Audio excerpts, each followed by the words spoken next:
Para pemirsa yang dirahmati Allah, sebagai ibadah yang disyariatkan dalam ajaran agama Islam, kita ingin melihat bagaimana mekanisme tata cara, kalau istilah fikih itu kaifiyat namanya, pelaksanaan ibadah di bulan Ramadan. Kalau di sholat itu ada rukun 13, bagian dari kaifiyat sholat. Nah, puasa Ramadan ini juga ada seperti itu, ada tata caranya.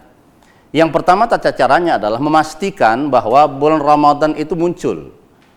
Jadi jangan terlalu semangat, belum masuk lagi bulan Ramadan, masih Sya'ban, sudah puasa, itu haram hukumnya. Nah, oleh karena itu Al-Quran menegaskan, faman syahida minkumus syahra falyasum. Barang siapa yang melihat munculnya bulan Ramadan itu, maka wajib dia berpuasa. Nah, bagaimana melihatnya? Rasulullah sudah mensinyalkan kepada kita, mengintrodusir, memperkenalkan kepada kita, melihat itu adalah sumu li ru'yatihi wa aftiru ru'yatihi. Berpuasalah kamu, kata Rasulullah, ketika melihat hilal atau anak bulan Ramadan itu, dan berbukalah kamu ketika melihat anak bulan atau hilal bulan Idul Fitri. Artinya begitu, terlihat anak bulan yang sekarang dengan teknologi kita yang ada sekarang ini. Kalau dulu dengan mata telanjang kita melihat, sekarang sudah ada alat canggih kita untuk melihat keberadaan bulan, yang kita lihat akurasinya sangat-sangat tepat melalui penelitian ilmiah sekarang.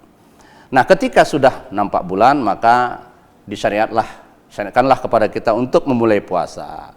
Nah, kepada para pemirsa yang dirahmati Allah, satu hal yang perlu kita ingatkan, memulai puasa ini jangan sempat kita lupa, yang pertama niat, itu dulu. Karena innamal a'malu binniyat. Semua amal ibadah kita ini wajib disyaratkan sahnya itu karena niat. Tanpa niat, maka ibadah ini tidak dipandang ada. Na'udzubillah, menjadi ibadah yang sia-sia.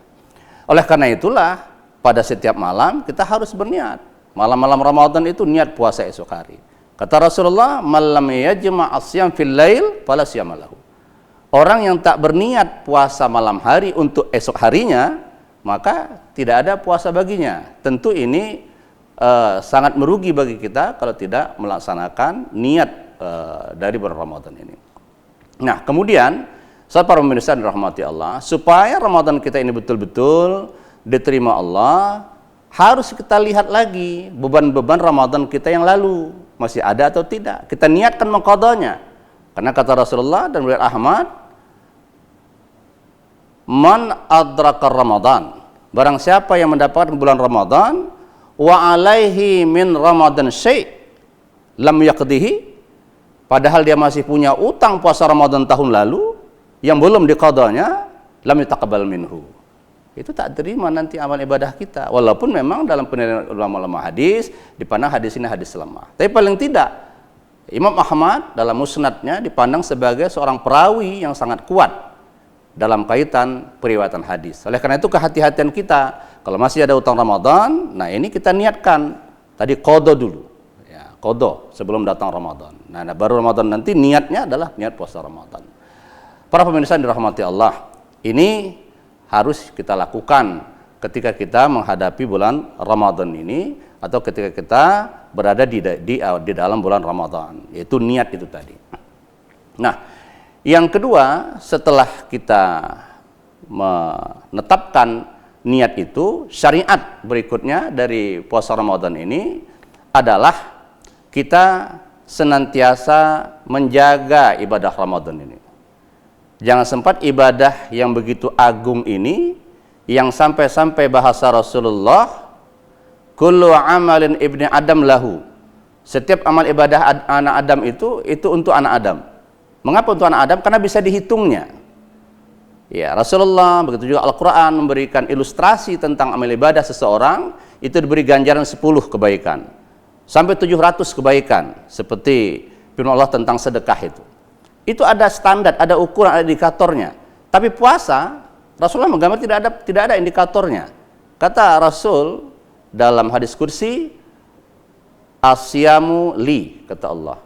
Puasa itu bagiku. Wa ana ajzibih, dan aku yang memberikan ganjarannya. Artinya ketika ada sebuah perbuatan yang tidak bisa dihitung ganjarannya dengan kalkulator kita, dengan matematika kita, ini kan luar biasa ini. Oleh karena itu, kalau sempatlah ibadah yang begitu luar biasa, yang hitungan pahalanya tak bisa dihitung, angka-angka ini terlewatkan gara-gara keabaian kita dalam memahami syariat Ramadan ini tentu amat merugi kita.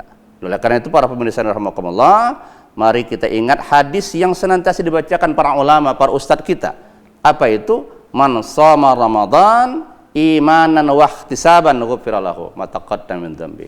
Barang siapa yang berpuasa di bulan Ramadan dengan bekal keimanan dan keinsafan, maka pasti Allah akan ampunkan segala dosa-dosanya terdahulu.